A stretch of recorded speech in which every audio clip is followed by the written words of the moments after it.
别动，放下，放下，放下。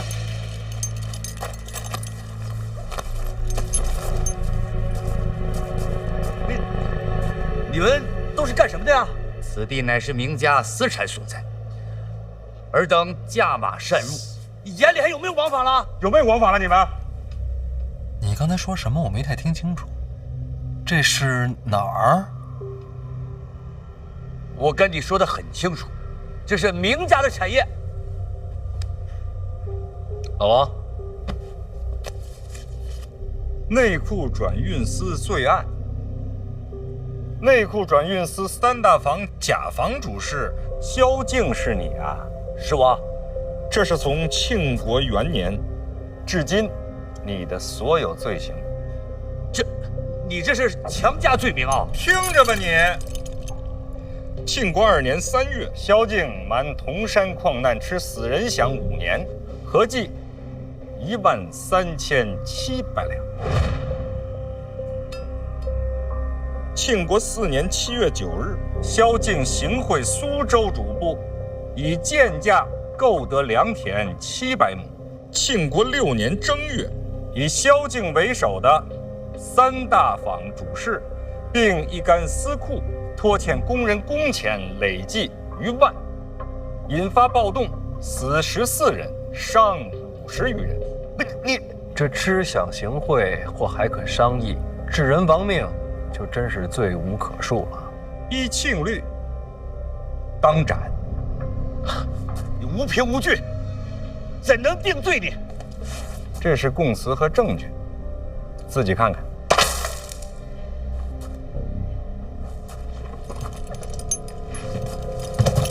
这是论罪，也该开堂审案的这。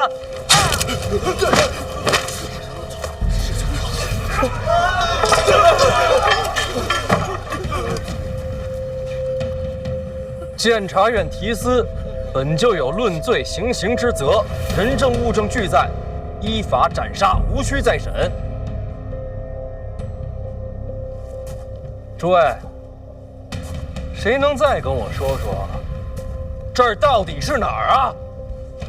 小主事死了，监察院正是名动虚中。大人，这里是名家私产。内库转运司三大房乙房主事马雄建是你吧？这个是下官。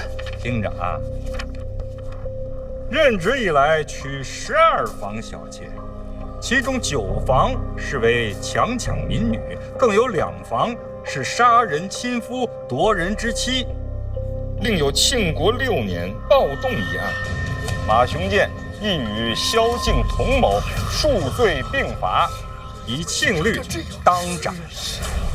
大人，这是饶命的，大人，饶命的，我不敢了，大人，您饶了我这一回吧，大人。斩！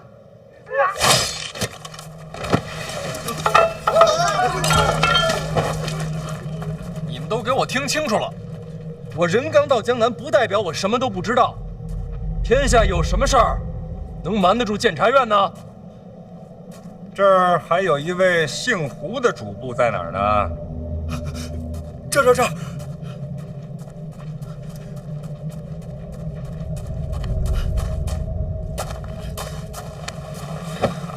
禀方主事胡金林，拜见小番大人。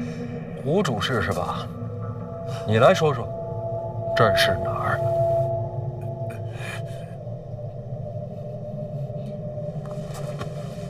问你话呢。回大人，此地便是内库三大房库房，转运司所有物件暂存此处。哦，原来这就是三大房啊！这就是三大房。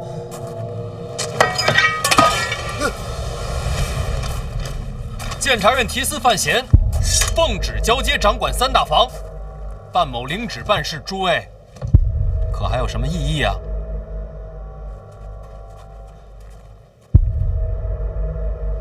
你有异议吗？大人顺应圣意，内库三大房领旨交权。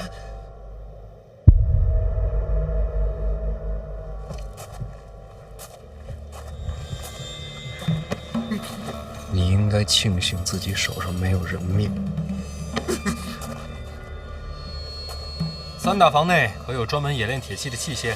有，集中在一个库房。起身带路。好，都给我闪开！闪开！闪开！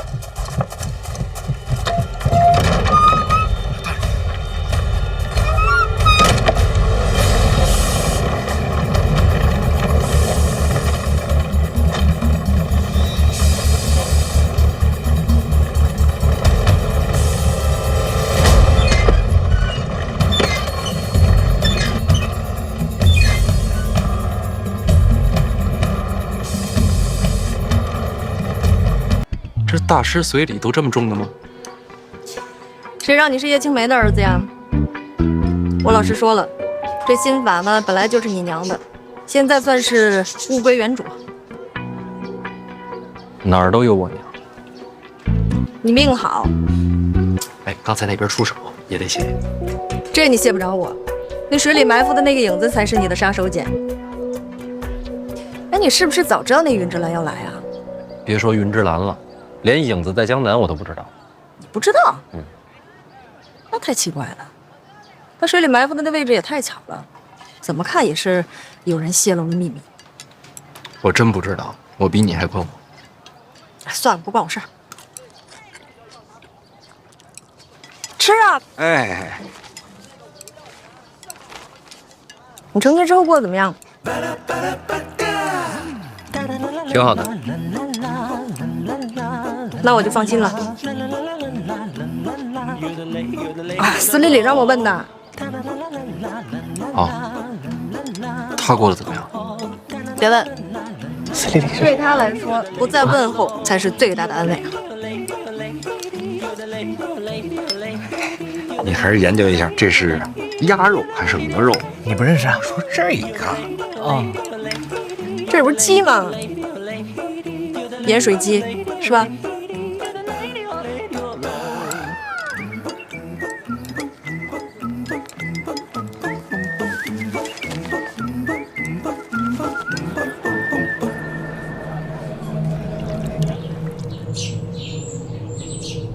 好了好了，跑慢点，跑慢点，别摔着了啊！别跑了啊！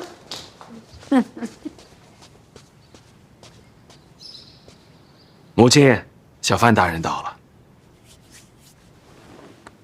哎呀，你怎么不早说呀？老身应该出门迎接才是啊。小范大人一个人来的？这江南再乱，明家总是安全的吧？明家誓死守护小范大人。哎，快去叫小范大人。小范大人，小范大人。乖，我今儿没带糖，回头不给你们啊。快下去吧啊！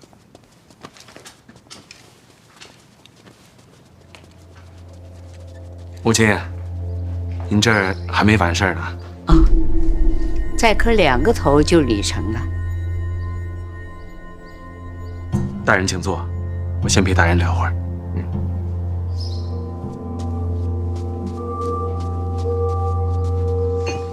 这是哪一出啊？啊，过继之礼。过继？是啊，他是我的同族，说来也算是我的堂弟呢。今日过继到母亲堂下，从此以后，堂弟变成了亲弟弟，更近了一层。他也算是幸运啊，有小范大人管理，说出去啊，光宗耀祖啊。请用茶。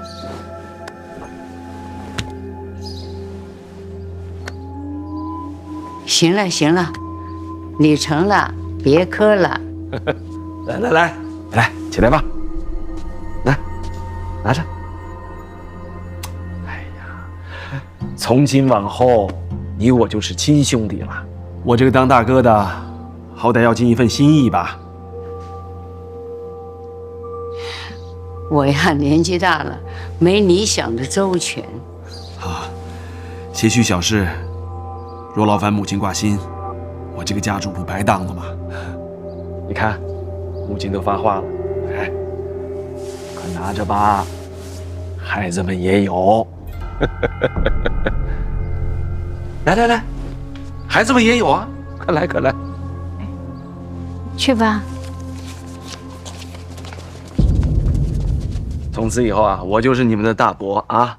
以后我做主，我说了算，听见没有？来，每个人都有。谢大伯，哎，谢谢大伯，啊，谢谢大伯。拿出去买糖吧，啊，去吧。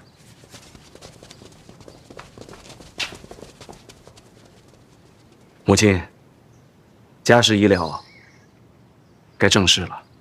你是家主，你决定就是。小范大人，请上座。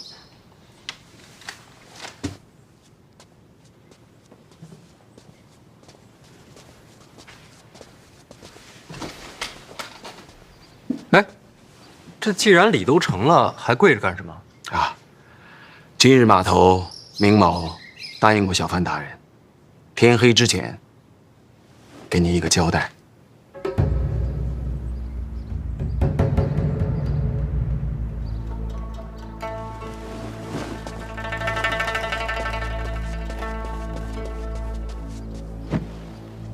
大人，此人正是那个利欲熏心、私发悬赏令的凶犯。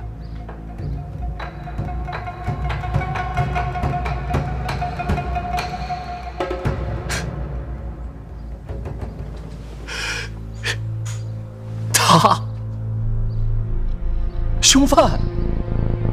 哎，这不是你刚从堂弟变成了亲弟弟吗？动机呢？利欲熏心？八成是投名状吧。大人南下，动了别人的利益，他可能就是一个马前卒。动了明家的利益？明下哪配呀？大人，三大房隶属皇室，我们明家也就是一个帮忙当差的。所有的公房器械、人员主事，都是由转运司监管。即便是那些商贾买卖，真正的银钱，也都是要上交长公主殿下的。说句难听的，我们明家就是被养的看门的狗，牵狗的链子放在谁的手里，对于我们都一样。您说是不是？狗也会咬人，野狗才咬人，看门狗讲究的就是忠诚。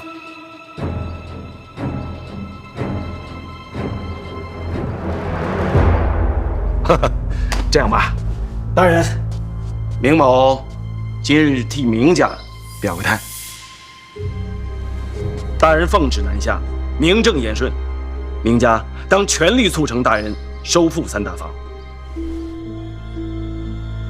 家主的话，就是明家的话。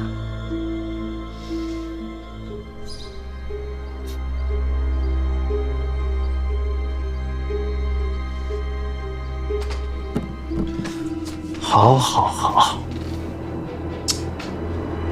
这交代有了，立场也稳了，那这人怎么办呢？私发悬赏令，刺杀朝廷命官，死罪。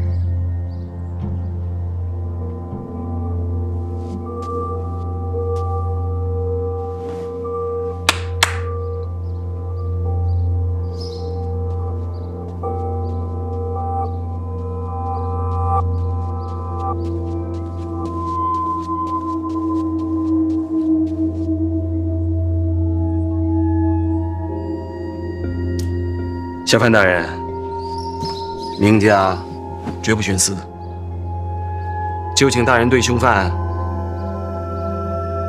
明正典刑。你们好歹让孩子先下去啊，这都看着呢。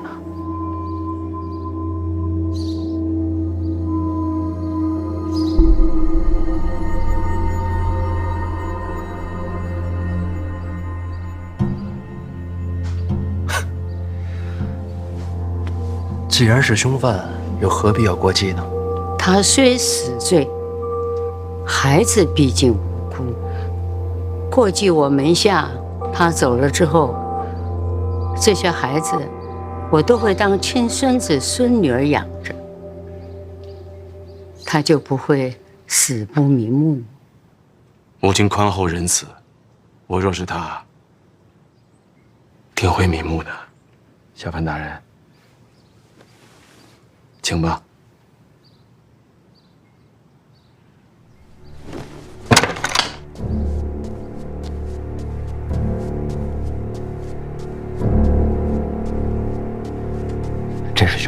正是利欲熏心。不错。你认罪了？认罪？认罪可就死了。请大人成全。我偏不成全，死不死的查清楚再说。这人我带回府衙仔细调查。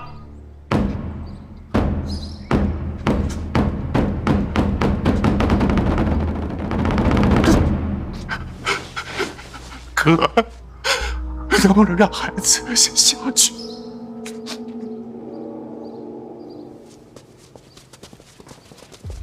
你安心投案，配合彻查，别担心家里，孩子们我替你照顾，绝无意外。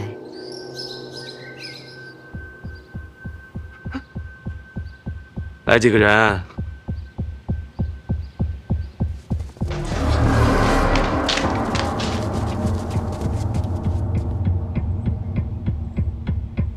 押送府衙。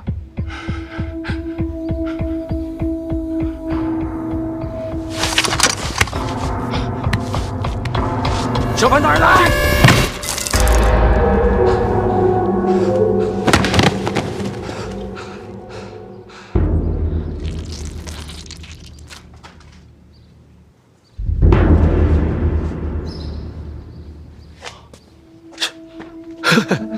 原来是畏罪自尽呐！大人，你没事吧？没有溅到您身上血吧？血都让你挡着了，我见什么呀？啊？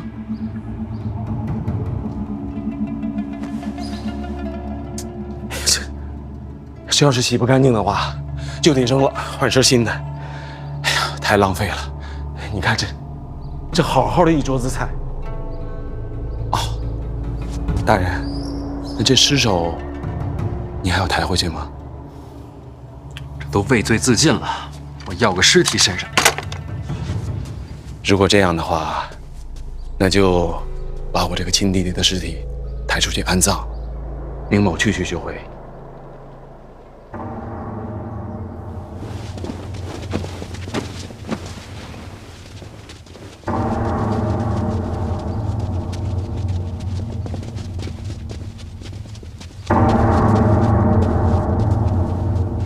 范大人，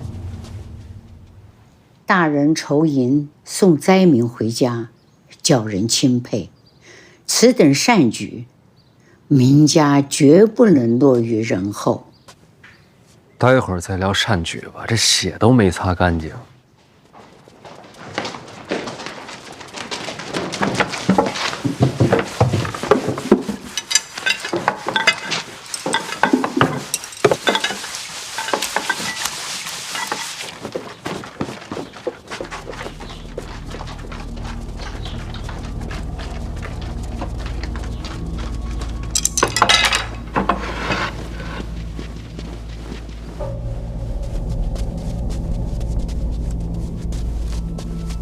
诸位乡亲，该说的也都说了。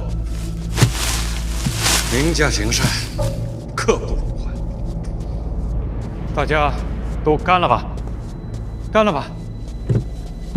家主，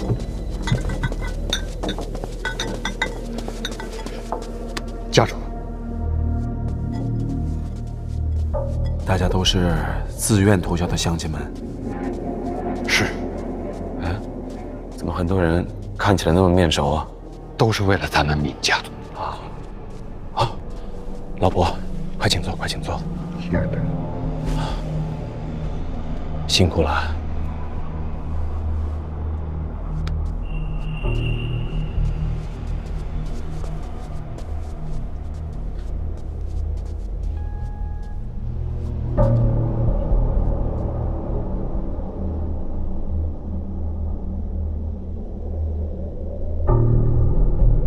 明兴达替明家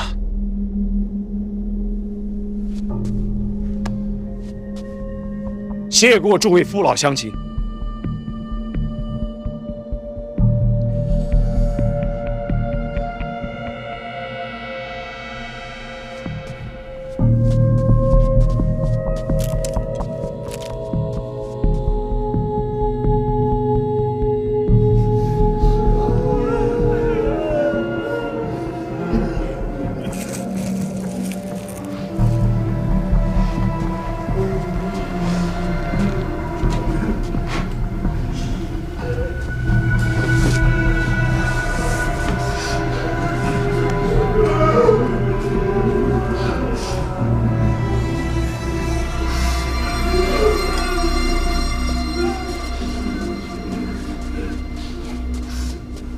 人无信不立。诸位乡亲，我明家说话是算话的。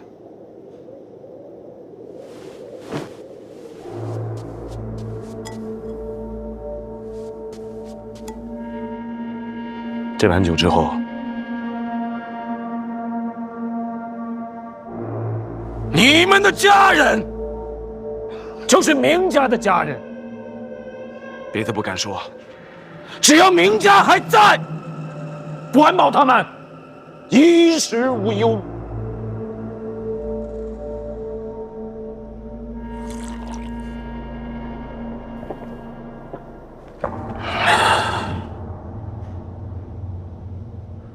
乡亲们，往生再见！感谢家主，家主大恩大德。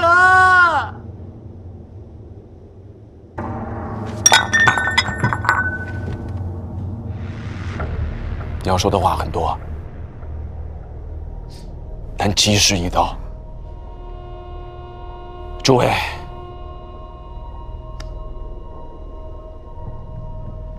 一路走好。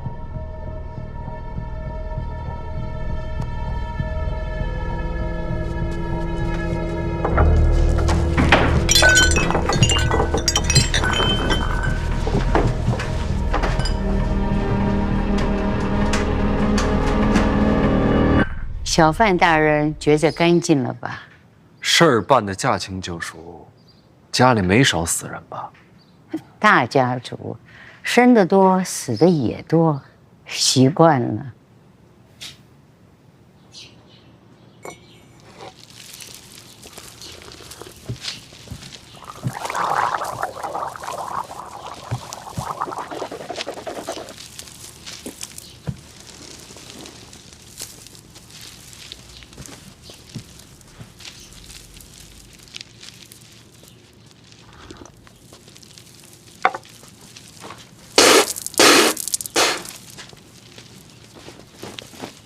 人数别弄错了。家主放心，加上您带来那个，正好一个都不差。后续都安排好了，都安排好了，他们都是自愿的。要不是数量有限，那想死的人多了。毕竟家人一旦被冥府收留，那可就是改了命了，是想都不敢想。赶紧装车，时间不等人。是，马上送到转运寺。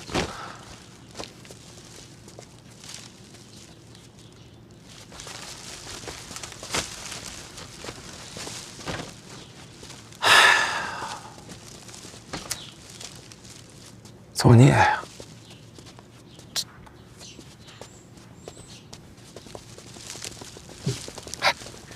动作快一点啊！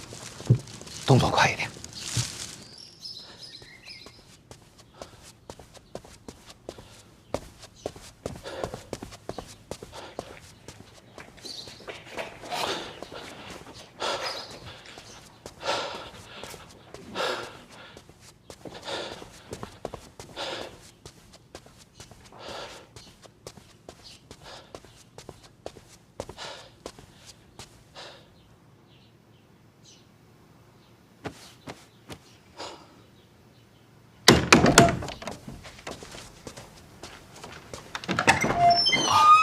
谢先生，您找我？我没找你啊。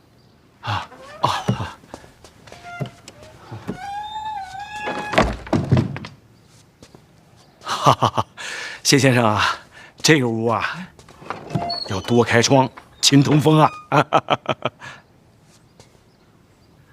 谢先生，坐呀。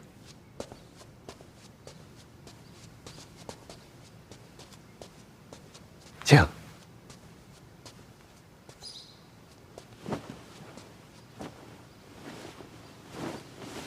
听说范闲来了。啊，是。老太君的意思，非要给他一个交代，说是悬赏令一事如不早日解决，我明家就会有灭门之祸呀。谢先生，不瞒你说，我已经劝过他了。名义上我是家主，可毕竟人微言轻啊，什么事儿都是家母说了算。令堂这话其实也没错。谢先生此言差矣啊，为人处事当光明磊落，岂能手鼠两端呢？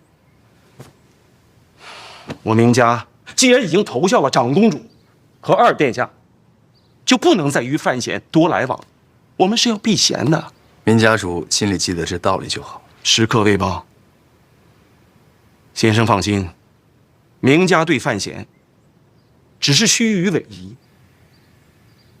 以我刚烈的性子，就算是把我们明家斩尽杀绝，我也不会给他好脸子看。倒也不用过于担心，我也给你透个底，2天之后就是范闲的死期。2天？此话何解？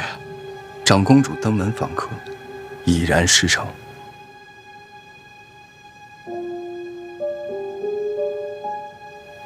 那谁来杀范闲呢？别问太多，等结果就好。明白，明白。有您这句话，我就彻底放心了。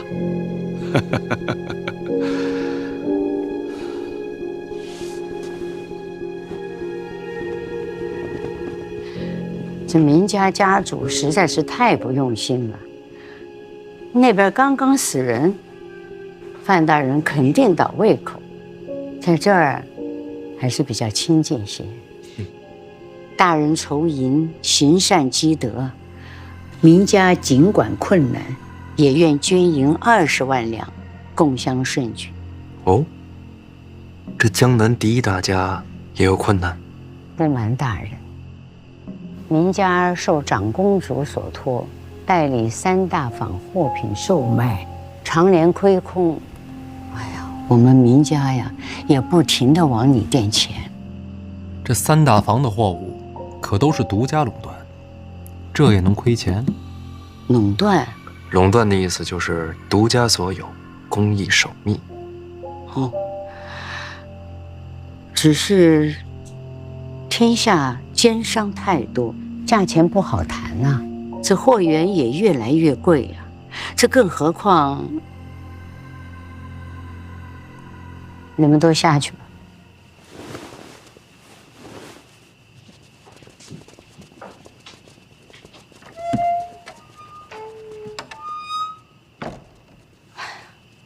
这何况银钱入库，都得在长公主那儿过一手，所以这内库亏空也是在所难免。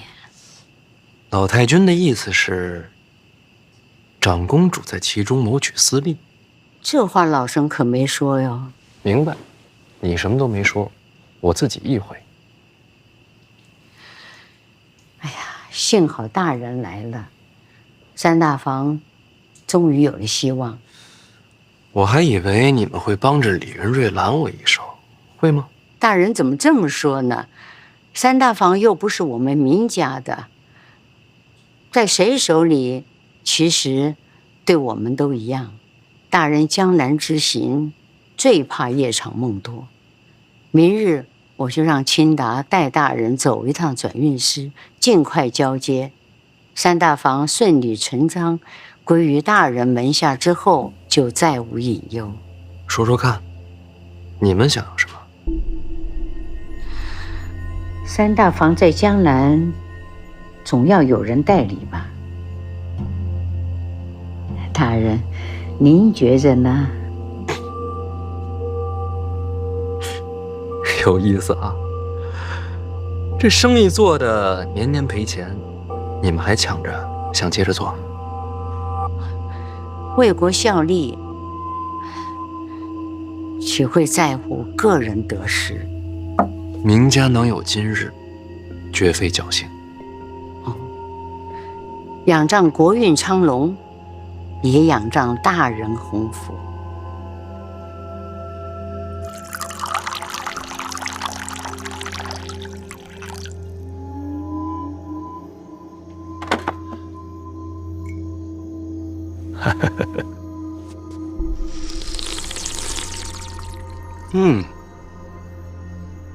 好茶呀，好茶好茶。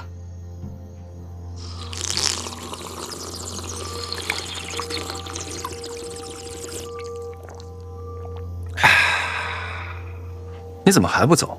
范闲不会等急了？啊？哦，小范大人只是个过场，应付一下即可。再说，有家母在，不会有问题的。啊，谢先生，请用茶呀。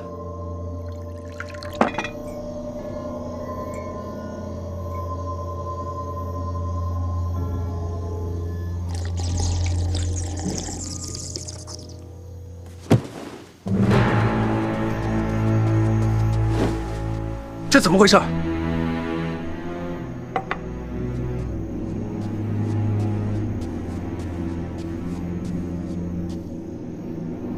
哎呀，这是怎么了？天都被烧红了，你没看见吗？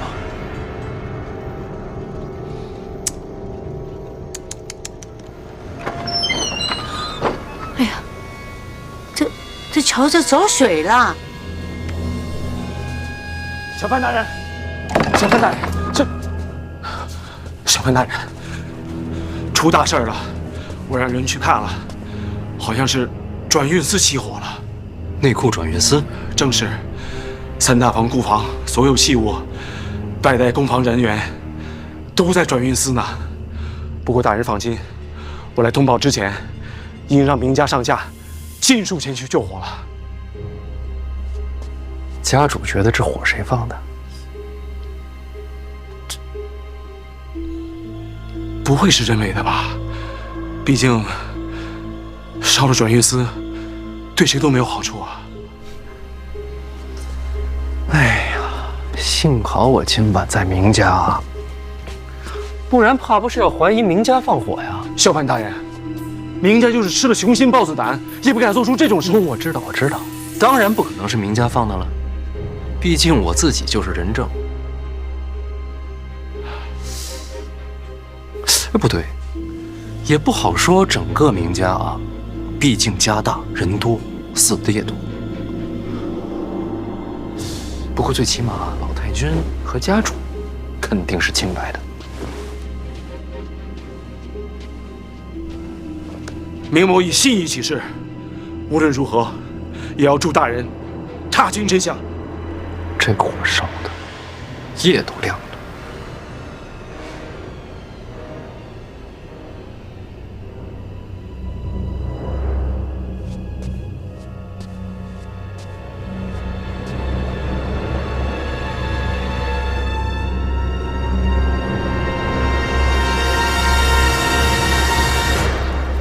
你说抱月楼不再是青楼了，老师以后开着它还图什么？老师想的比我们远。老师也没说这些女子该如何安排啊？没说，应该是想拿下三大房之后再说吧。昨晚那场火，听说了吧？转运司烧成一片废墟，三大房没了。早不烧晚不烧，偏偏老师来了江南再烧，三大房没了，内库就撑不下去了，这也太巧了。我就不相信，能有这么巧的火。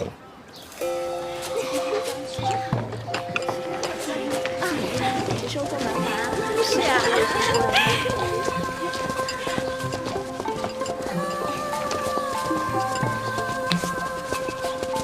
哎，还有，那圆梦在江南下落已然查明，接下来不抓吗？老师自有安排。有点高深。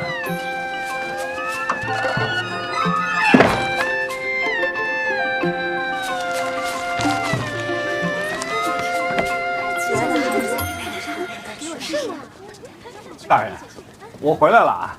哎呦，这个晦气呀！我在这火场里边啊，转了一圈，这三大房的仓库啊，都烧尽了，什么也没留下。这火灾原因啊，不好查。人呢？都死了。但这尸体数啊，我查了，和三大房的人员数都能对得上，一个都没少。换句话说，就是一个活口都没留。这尸体啊，我也查了，我觉得啊，这里边有蹊跷。我一共查了2具尸体，这喉咙深处啊都没有烟尘，这说明啊他是死后才烧的。但是呢，我怕打草惊蛇，所以呢就只查了这2具。这火灾啊，一定不是什么意外。具体线索有吗？烧得很干净，什么都没留下，没什么线索。你觉得三大房意味着什么？内裤，还有无尽的财富。那烧了三大房，对谁有好处？对谁都没好处。所以说这把火，烧的只不过是三大房的名字。您的意思是，这里边另有玄机？老王辛苦，守住后门。这把火要是真有蹊跷，这消息就该快到咱们这儿。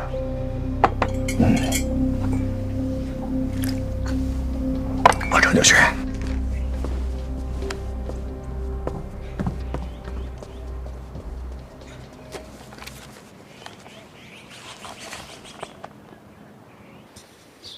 范闲回到住处，再无外出，毫无动作。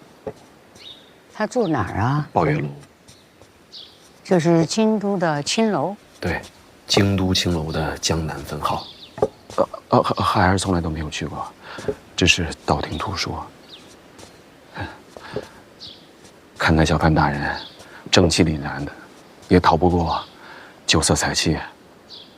我还以为他会大张旗鼓地查这场火呢。这把大火前前后后烧的是干干净净，就是查，他也无从下手啊。我看他可不好骗。猜疑肯定是会有的，不过于情于理，咱们完全没有必要冒着毁家灭族的风险点这把火，没有动机，自然就不会怀疑到明家。这不可能，这要是被查到，全族的脑袋都得掉光。那明家也不是傻子呀，师兄。怎么就不可能？才能通神啊，殿下！可这跟点火有什么关系吗，师兄？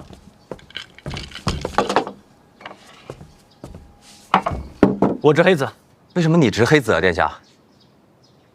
啊，因为是殿下。那行，拆迁吧。我还是觉得那场火它就是个意外。可我就觉得是明家放的火，明家暗中染指三大房多年，老师奉旨接手，明家必定不愿呀。可老师已经到了江南，这三大房交了还是烧了，他都不属于明家了，他为什么还要铤而走险？这可是杀头的罪啊！若是库房早就被明家一点点搬空了，是不是就说得通了？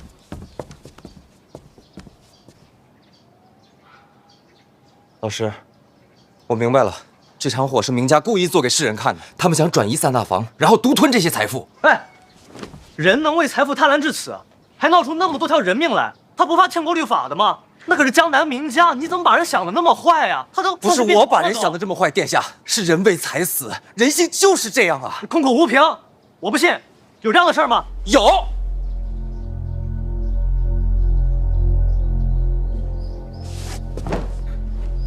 殿下有所不知，我就是这样。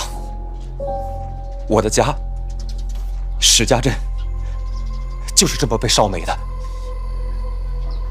府衙送来的报灾文书上说，天干物燥，意外起火。一镇子的人的殿下，全死了。他们不会跑吗？然而他们就用意外草草结案了。我不相信。您觉得呢？您觉得是意外，还是人为？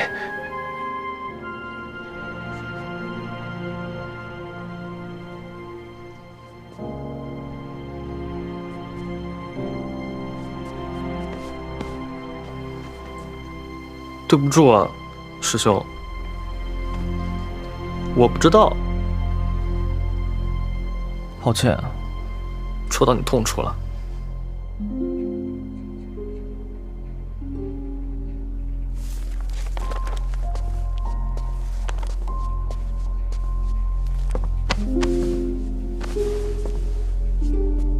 你不明白的事情有很多，才能通神，也能使人不再被人。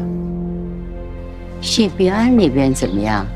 谢必安那边也没有怀疑，毕竟这些年来外界一直传闻，我们母子为了家主之位争斗不休。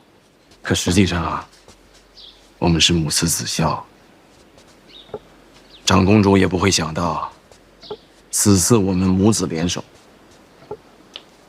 布下如此大局。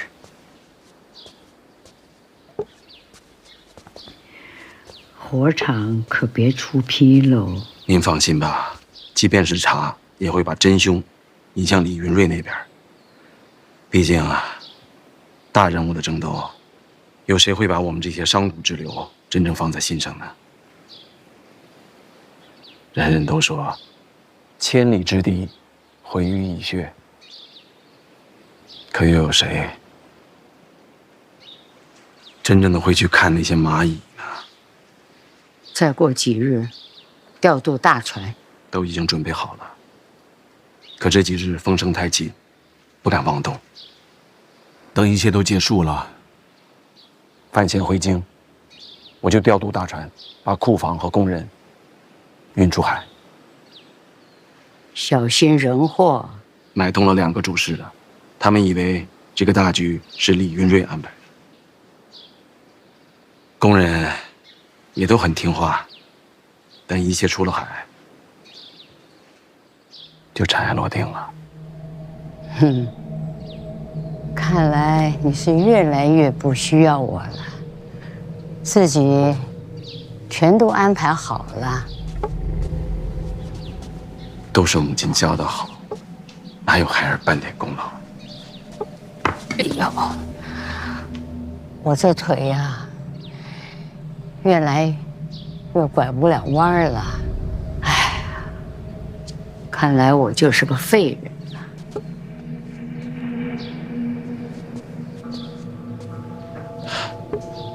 母亲何故自称废人呢？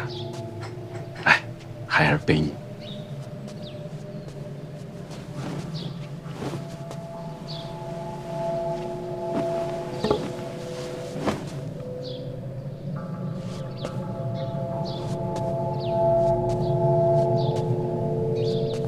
你这家主越当越稳了。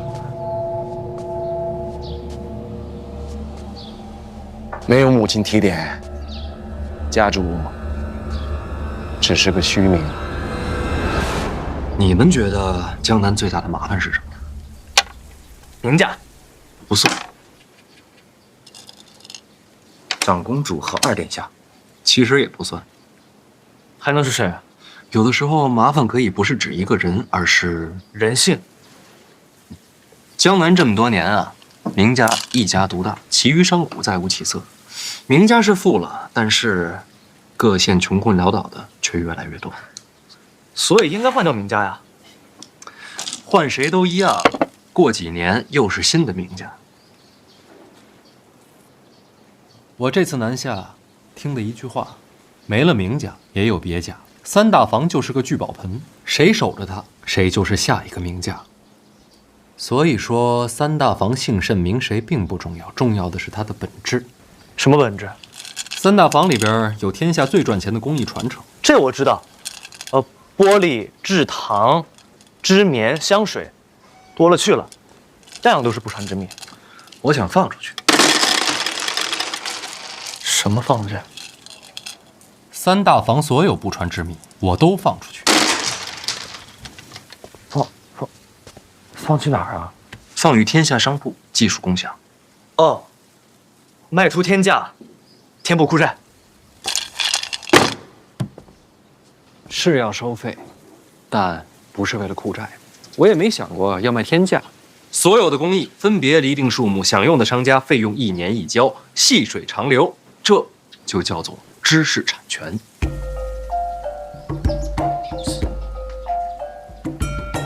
可这么一来，内库所有独占的秘密就都没有了。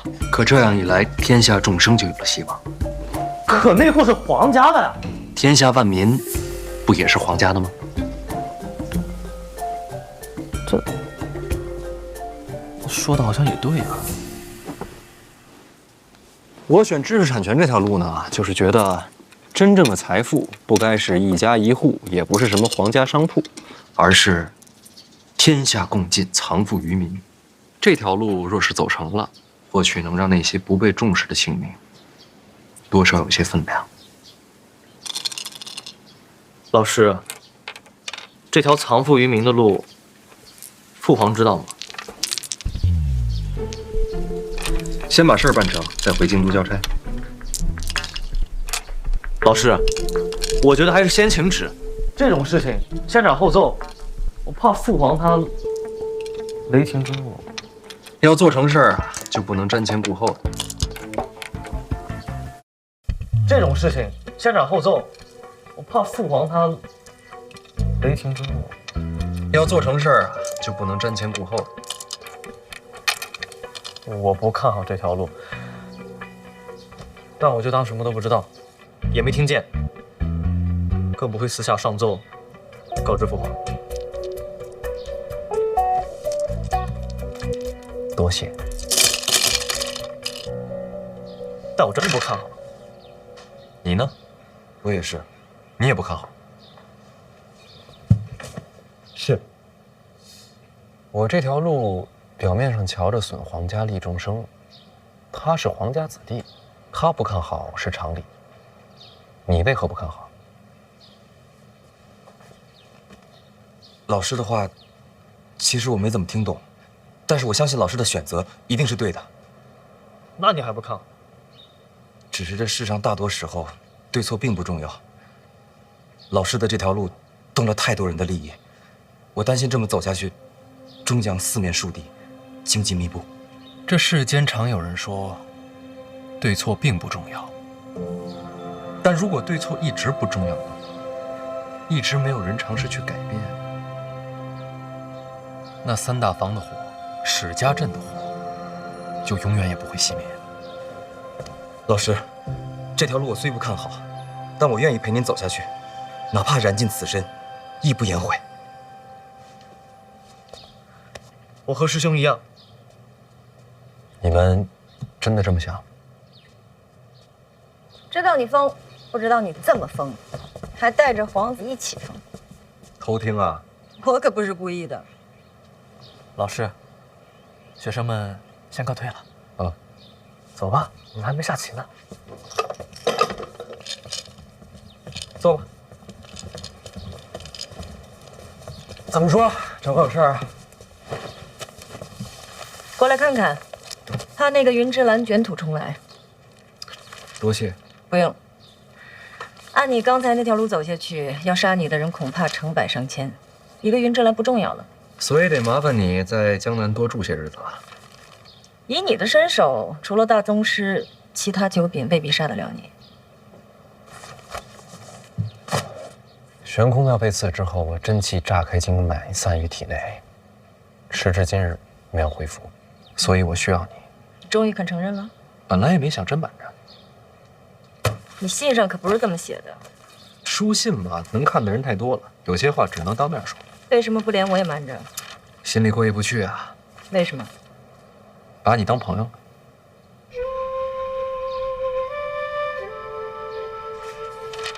你我一共才见过几面？你别说，人跟人啊，有时候就这么奇妙。有的人认识一辈子，不过点头之交；有的人只见一面就能托付生死。这话你听了别觉得矫情。我这辈子遇到不少人，可能当朋友的寥寥无几，你算是一个。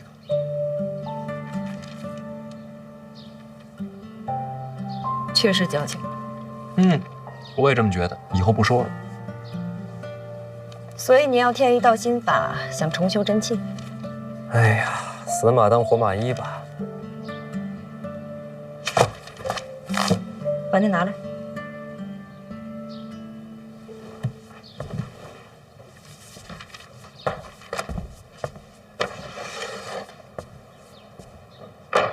你要干什么？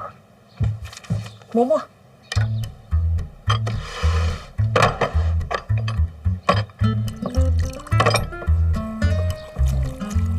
继续磨，别停。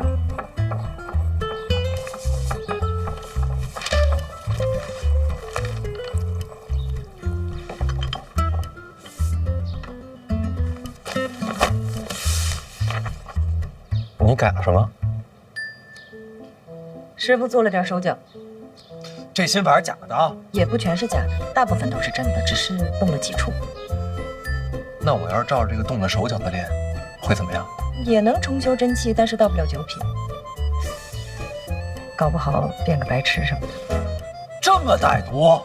这苦荷不是说这是我娘给他的吗？对呀，物归原主，他还动手脚。毕竟你是庆国重臣，理解理解。别等会儿，这事儿你知道？我当然知道。那你也不提醒我？信任是相互的，你不坦诚，我怎么敢交心？你猜到我真气出问题了？你跟我写信要心法，傻子都能猜到，你肯定是遇见了意外。如果你跟我隐瞒实情，那练成了白痴也是你自找的。这么狠心吗？以你我的身份，朋友2字何其沉重。那你把这个改回来，苦荷那边怎么交代？不用交代，徒在外，生命有所不受。多谢，世上还是好人多。真矫情。笔给我。干嘛？给你画幅画。什么画？之前给你那本《霸道真气》，少给你几幅画，硬练啊，容易七窍流血。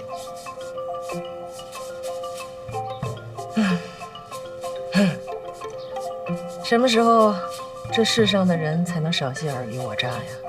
咱俩共勉，一起努力。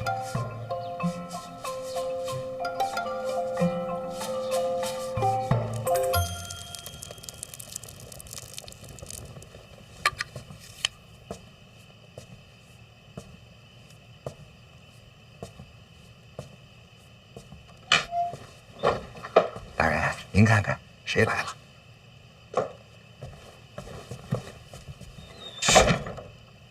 监察院一处邓子越见过提司大人。当你是认识多久了，跟我来这个？来，坐。规矩，规矩嘛。哎，秦天兄，哎呀，哎，你这胡子呢？啊，这不是奉大人的命令，到江南调查名家，我觉得暗桩嘛，就应该彻彻底底的改头换面。来，喝水。哎，谢谢秦天兄。还是先说事情。我听大人的吩咐，化妆成灾民到了江南之后，果然就被名家给收拢了。但是他们疑心很重，头1个月就是整日劳作。我估计他们一直在调查我的身份。这1处跟4处一块儿给你做这身份，不会有什么纰漏吧？确实是。等到第2个月的时候，看的就松多了。我又找到一个机会，展现了一下我记账的才能。他们就开始接纳我了，最终进了3大房。所以说，这3大房他还在？当然呀，大人，名家一早就把3大房仓库以及里面的主事和匠人全都秘密迁到了城外。果然是偷梁换柱，还搭上这么多条人命。大人，您看，这就是仓库现在的方位。大人，属下以为这个名家纵火屠戮百姓，罪大恶极，当一律问罪。名家肯定得办，但不是现在。咱们要考虑的不仅仅是一个名家，更是江南未来数10年的安定。那大人，属下接下来该如何行事？你离开库房时，有人发现吗？那就连夜回去，装作什么也没发生。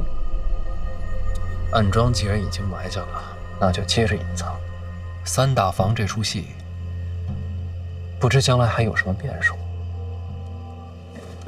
属下遵命。秦天兄啊，保护好大人。哎呀，你放心啊，老大，你一定保护好自己啊。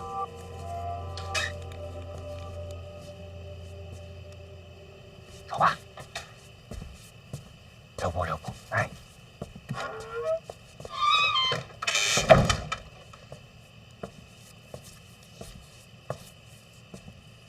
影子后来露过面吗？自从那天跟云芝兰交手之后，就再没见他的踪影。那就不管他，明天咱俩出城收复三大房。您看，您这个真气没了，对吧？我呢，又只会跑，咱要不然把那朵朵姑娘一起叫上吧？她可不行，人家是北齐圣女，我收复三大房的时候，她若在场，将来有人做文章。老王，关键时刻还得靠咱俩。那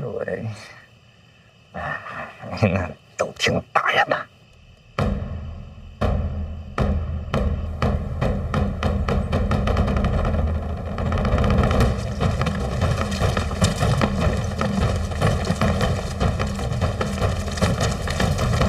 范闲驾马出城，刚刚送来的消息，出城之后前行的方向正是如今三大房库房所在。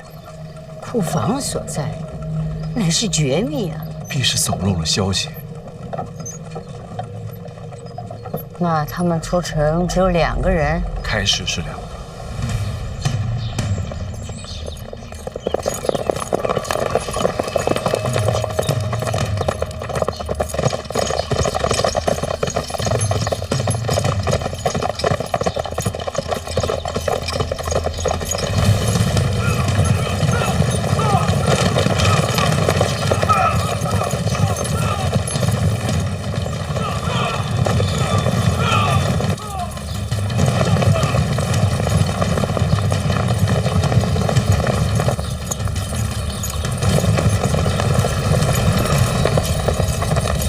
还有骑兵，是监察院的直属黑骑。这谢必安不是说，再过2天范闲必死无疑啊？这2天已经到了。云芝兰都做不到，还有谁能杀得了范闲？云芝兰又不是大宗师，大宗师要出手了，否则怎么会需要李云瑞亲自去请呢4大宗师出手的，不知道是哪一位。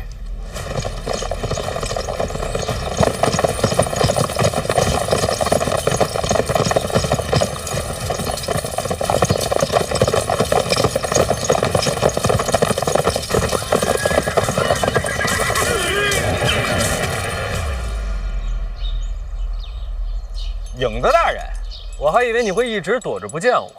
咱俩的事儿回头再说，现在马上回城。现在可不能回城啊！这眼瞅着就拿下三大房了。叶流云正直剑向苏州城一路行来。苦荷远在北齐，司顾剑不愿出手，那就只剩下一位了。叶流云，那叶流云是咱庆国的大宗师啊，怎么会对咱自己人下手呢？悬空庙刺杀，叶家被逐出京都。那也跟我家大人没有什么关系啊，那是陛下下的令啊。是啊，所以叶流云的报复就针对皇室。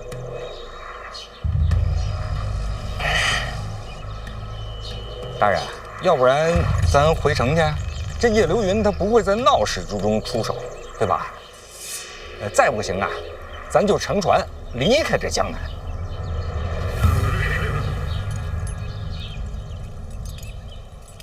大宗师非人力可敌，你眼前的这些人根本挡不住。我要是此时回城，明家就有机会把三大房再次转运。有了这次教训，他们就会把三大房化整为零，散落江南各地。也就是说，要想夺回三大房，只能以快打快。现在就是唯一的机会。可谁来挡住叶流云？他多久到？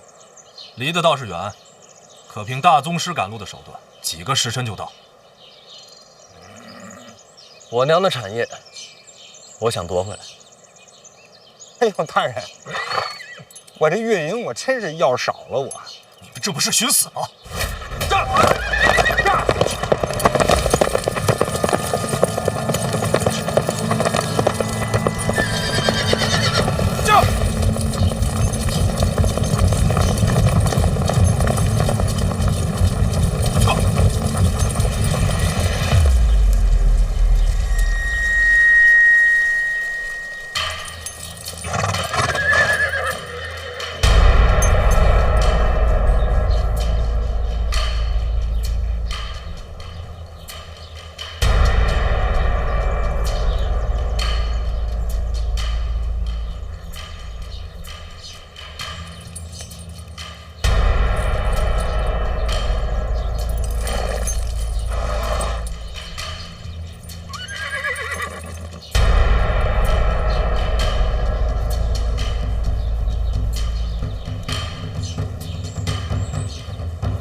在门口。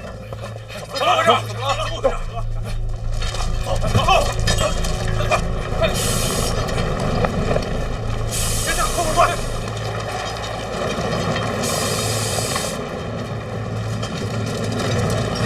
别动！别动！别动！别动！别动！别动！别动！多先别动，多先别动，放下，放下，放下。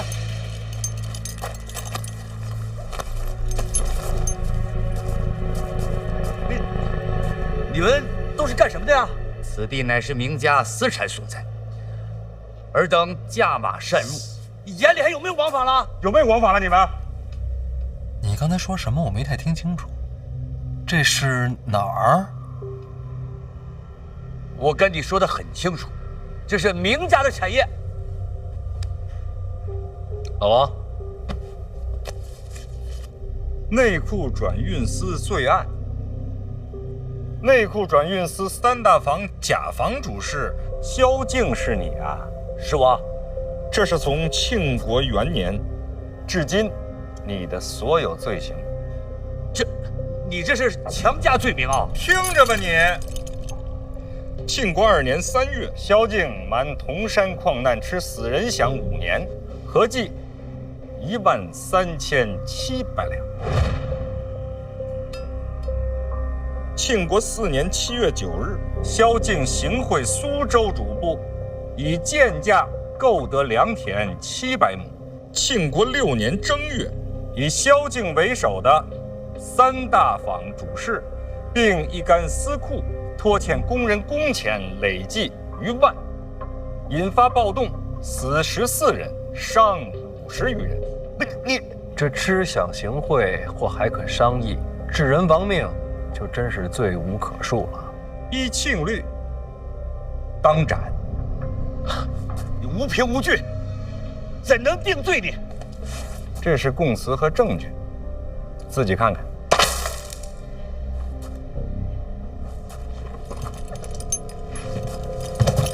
个是论罪，也在开堂审案的上。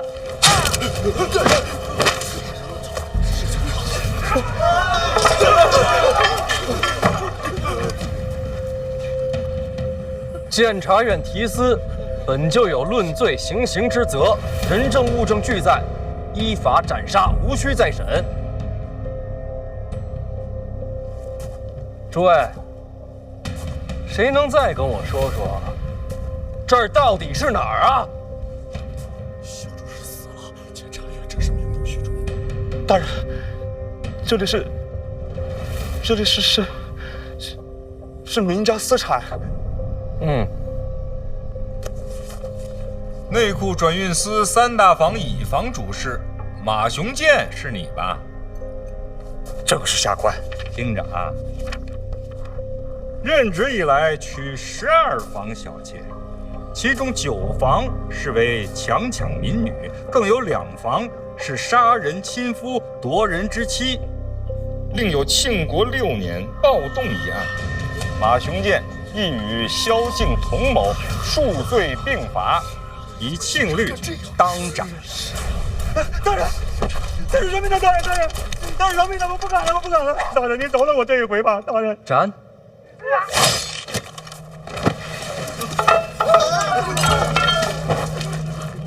你们都给我听清楚了，我人刚到江南，不代表我什么都不知道。天下有什么事儿能瞒得住监察院呢？这儿还有一位姓胡的主簿在哪儿呢？这。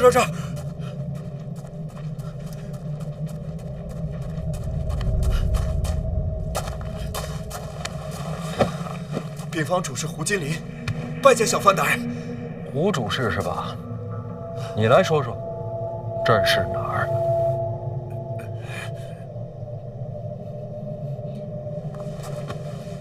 问你话呢。回大人，此地便是内库三大房库房，转运司所有物件暂存此处。哦，原来这就是三大房啊！这就是三大房。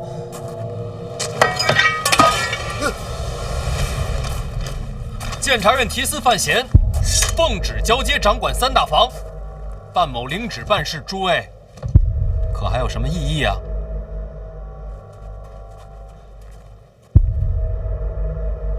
你有异议吗？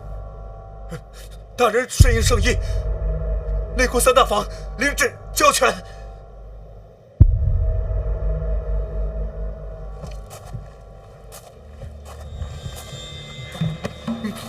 你应该庆幸自己手上没有人命。三大房内可有专门冶炼铁器的器械？有，集中在一个库房。起身带路。好，都给我闪开！闪开！闪开！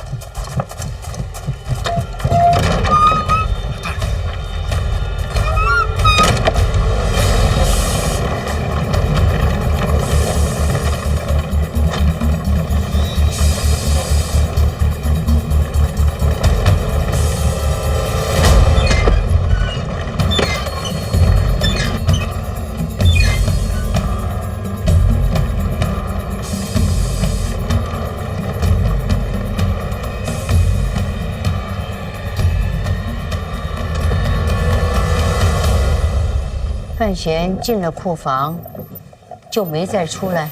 是，门关着，但是可以听到里边有金铁交击，炉火点燃，但是就不明白他在里边做什么。哼，不过也无所谓。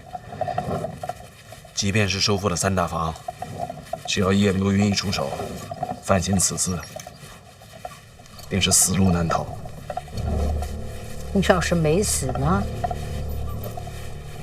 那可是大宗师啊！你是家主，该注意一点，成败不可寄托他人。范闲如果没死，会是什么结果？明家争夺三大房，那可是抄家灭族的罪。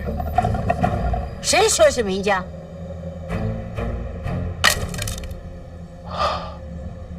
对，明家也是被骗的，有个别族人心存祸心。只是这么一来，恐怕再找一个过继的，也扛不住这么大的罪名了。你亲兄弟不少啊，那就让你那些亲兄弟们一个一个的去送死啊！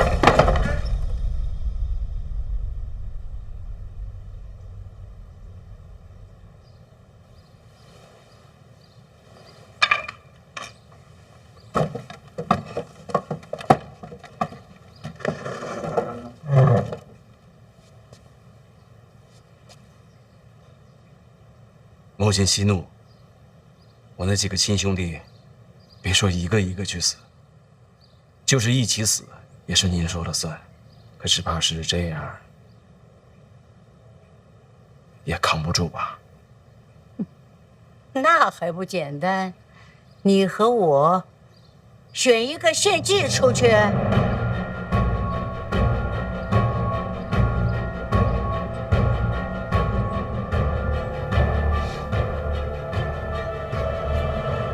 自然是我。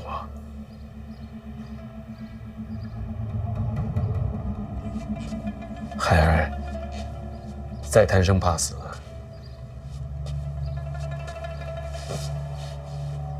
那我也是个人呢，怎么能把自己慈悲宽厚的母亲送出去献祭呢？好儿子，还不到选择的时候，要看看范闲能不能活下来。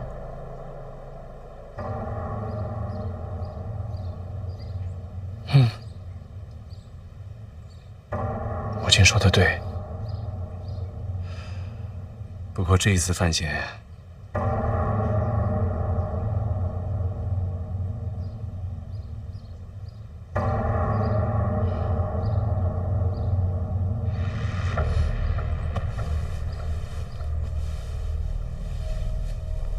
怕是死路一条了。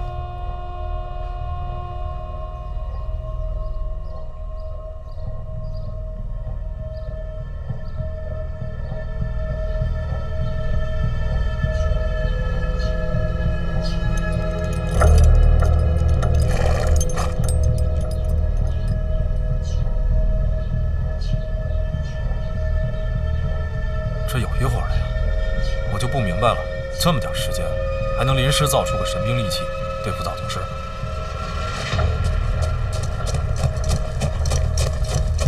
大人，黑旗听令，守住三大房，没有我的命令，谁也不许进来。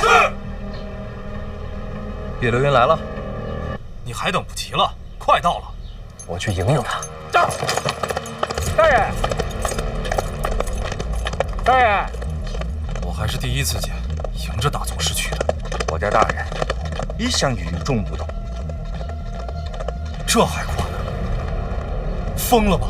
偶尔疯一次，也挺过瘾的。大人，等我！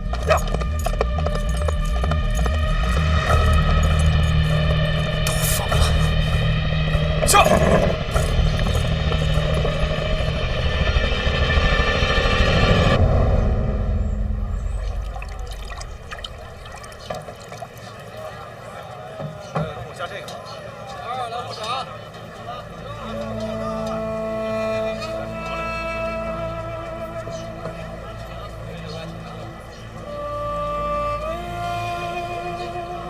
子大人，你也跟过来啊？这种热闹还是要凑一下。你俩要是实在不知道说什么，咱们可以不说话。紧张，总得说点什么。大人，我上个茅房去来得及吗？应该是来不及了。什么？哎，怎么了这是？叶流云来了。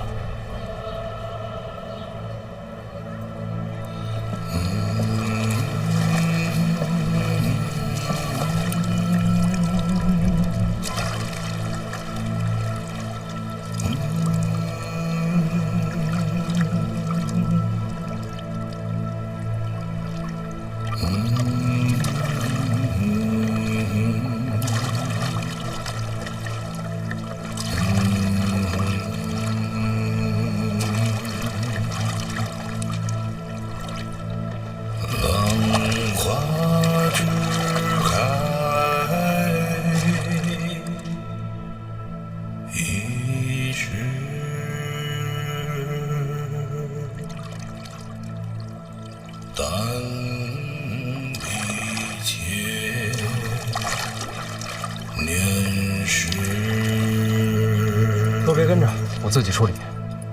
一个人去，不要美女。也好，你死了，我收尸。收什么尸啊？这要是真死了，死无全尸。大人，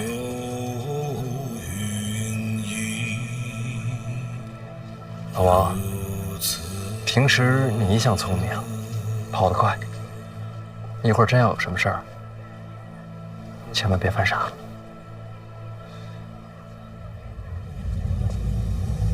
大人，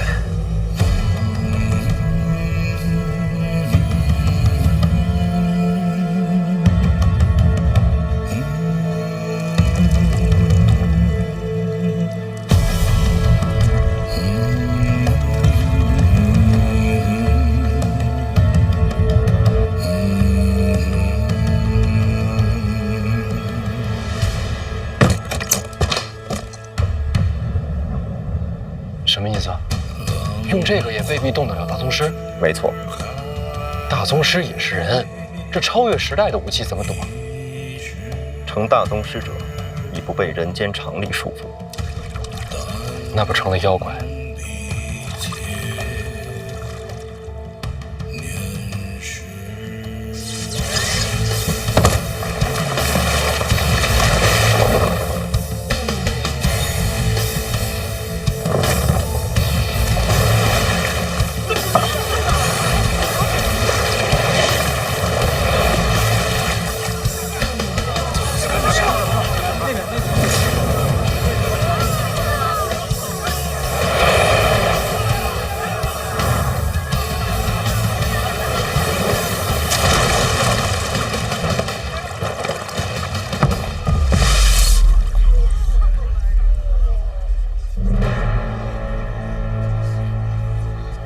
范闲，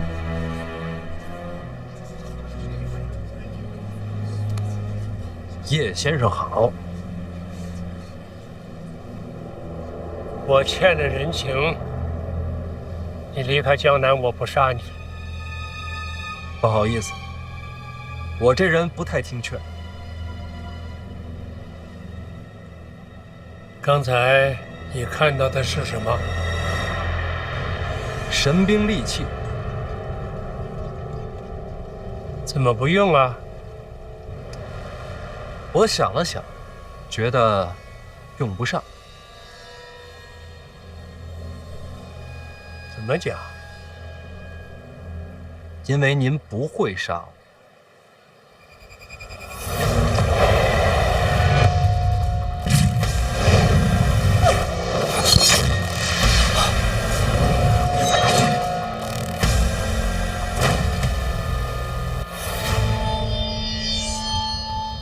我听闻您是以流云散手闻名天下。这剑杀人更快，我为什么就不能杀你啊？因为您不敢杀我。放眼天下，除非是四顾剑这般绝情绝义之人，否则就没人敢杀我。真的？叶家是被逐出了京都，但叶家还在，并未消亡。您若是真杀了我，叶家才是真正的万劫不复。这就是你的底气？先生是天上的流云，潇洒之气，但这么多年终归留了条线在人间。有线在人间，那便还是人。既然是人，终究有情。浪花只开一时，但比千年时，并无甚不同。先生亦是如此。谁告诉你我在乎叶家？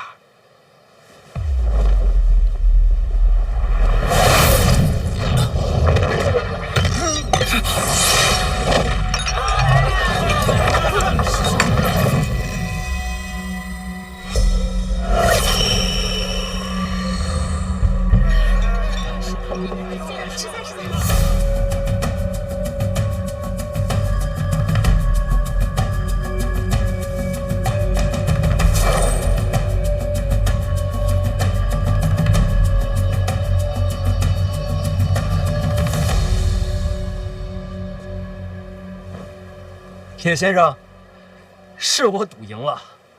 您是大宗师，但依旧是人。赌性够大，够疯的，也不知该说你像谁。多谢叶先生，仅此一次，下不为例。晚辈是想谢谢先生，让我知道，大宗师也可以依旧是人。晚辈这辈子走仕途，也修武道，要是眼瞧着这两条路走到顶点，都没了人性，那还有什么意思啊？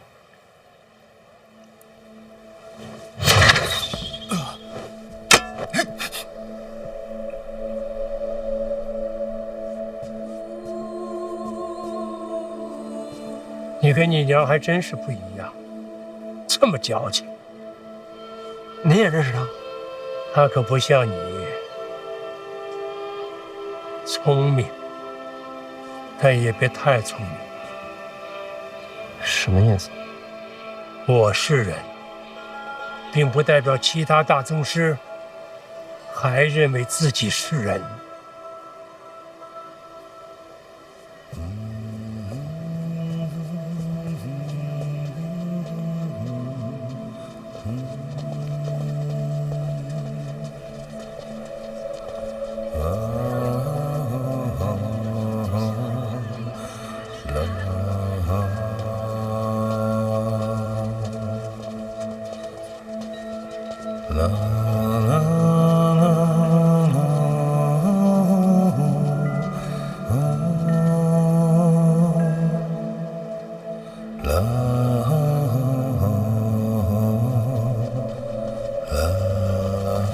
大人，这算是尘埃落定了吧？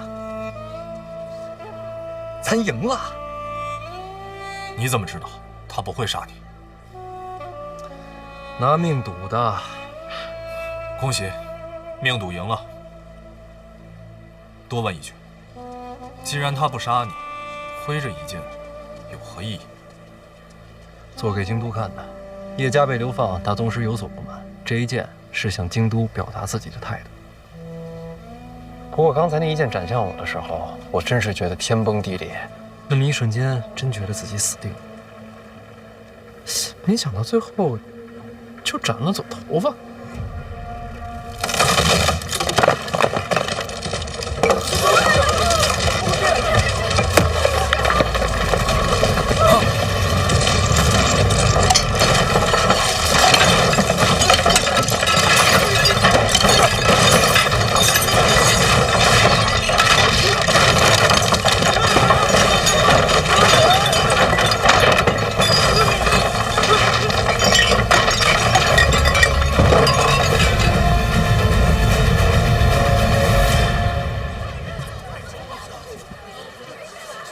一剑斩楼，这就是大宗师的手段。大宗师真不是人，听着怎么像骂人呢？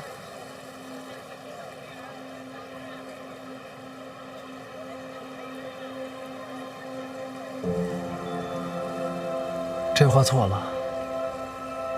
其实他们依旧是人。哎，你说咱们会有这么一天吗？